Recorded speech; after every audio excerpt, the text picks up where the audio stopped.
فأنا أطمنهم إن شاء الله من خلال سعينا كنواب، وإحنا أصولنا يعني فلاحين ونعرف الزراعة ومعاناة المزارع، بأنه لا يتخوفوا من قضية الخطة. ممكن أن نحصل على موافقة من رئيس الوزراء أو من وزير الزراعة على استلام محصول الحنطة كامل، سواء كان مدروج بخطة أو غير خطة، وساعين حقيقة من خلال لجنة الزراعة والأخوة النواب اللي هم من أصول مزارعين.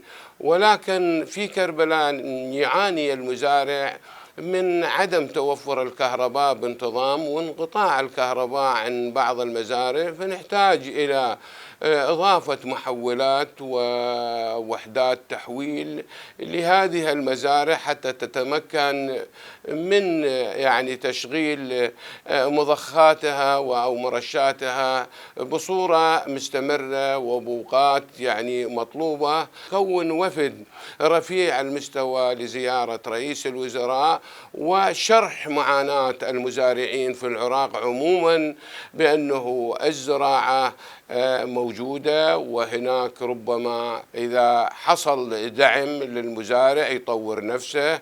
وكربلاء سابقا يعني تسوق 5000 طن، اليوم تسوق 200 ألف طن بفضل جهود الزراعة وجهود الفلاحين الذين تمكنوا من زراعة الصحراء.